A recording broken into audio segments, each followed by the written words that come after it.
సిద్దిపేట ప్రజల అభిమాన నాయకుడు మా తండ్రి గారైన స్వర్గీయ బి రమేష్ 25వ వర్ధంతి సందర్భంగా ఈరోజు ఆయన విగ్రహం వద్దకి పార్టీలకు అతీతంగా ఆయన అభిమానులు వచ్చి నివాళులు అర్పించడం చాలా సంతోషకరం.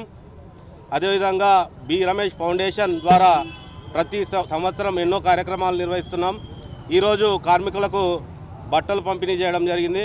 అదేవిధంగా రక్తదాన శిబిరాలు, అన్నదాన శిబిరాలు, ఆపదలు ఎవరైతే ఉంటే వారికి ఆదుకునేందుకు బి రమేష్ ఫౌండేషన్ ముందుంటుంది. ఆయన స్ఫూర్తితో రాబోయే రోజుల్లో కూడా అనేక సేవా కార్యక్రమాలు చేస్తామని చెప్పేసి తెలుపుతూ నేను నాయకులుగా తీర్చిదిద్దిండు. అలాంటి స్ఫూర్తిని ఈ తరం కూడా ఆదర్శంగా తీసుకొని రాజకీయాల్లో ముందుకు కొనసాగాలి. చాలా ప్రజలకు అందుబాటులో ఉండి చాలా నిరాడంబరమైన జీవితాన్ని గడిపి ప్రజలకు ఆదర్శంగా సేవలు చేసి చాలామందిని లీడర్లు కూడా తీర్చిదిద్దిన వారి స్ఫూర్తిని మేము కూడా ముందుకు తీసుకొని పోతాం.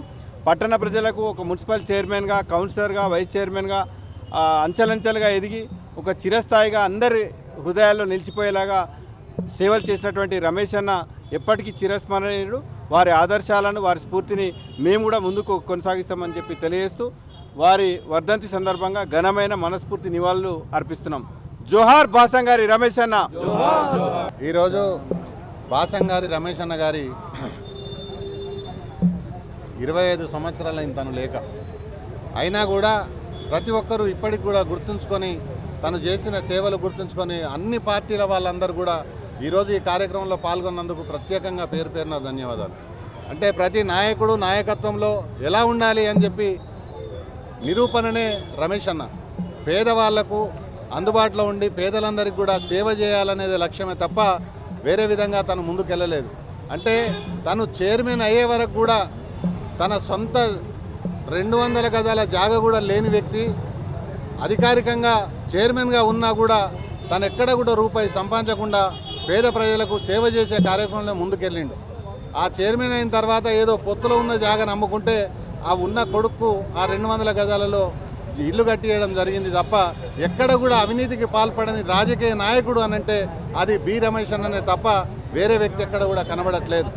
కాబట్టి ప్రతి ఒక్కరూ ప్రజాసేవలో ముందుకెళ్ళాలి అనుకున్నప్పుడు ఆ పేద ప్రజలకు పూర్తి స్థాయిలో న్యాయం చేయాలి. మనమే బాగుండడం కాదు, ప్రజలందరూ కూడా బాగుండాలని కోరుకున్న వ్యక్తి రమేష్ అన్న. కాబట్టి 25 సంవత్సరాలు గడిచినా కూడా ప్రతి ఒక్కరు కూడా రమేష్ అన్నను యాద్ చేస్తూ దేశంలోనే మొట్టమొదటిగా ఆ రోజు 2000 సంవత్సరంలో ఇక్కడ విగ్రహాన్ని పెట్టాలని చెప్పిన మా నాయకులందరికీ, పెద్దలందరికీ పెట్టి ప్రతిరోజు ఈ కార్యక్రమంలో పాల్గొంటున్న వారందరికీ పేరు పేరున కృతజ్ఞతలు. అదేవిధంగా రాజకీయంగా ముందుకు కొనసాగాలి అనుకున్న వాళ్ళందరూ కూడా రమేష్ అన్నను స్ఫూర్తిగా తీసుకొని పేద ప్రజలకు అందుబాటులో ఉండడానికి ప్రతి ఒక్కరూ సహకరించాలి. రాజకీయంగా మంచి పేరు తెచ్చుకోవాలని చెప్పి ఈ సందర్భంగా విజ్ఞప్తి చేస్తూ జోహార్ రమేష్ అన్న. అసలైన తొలి వెలుగు. Follow WhatsApp at Toli Velugu Official.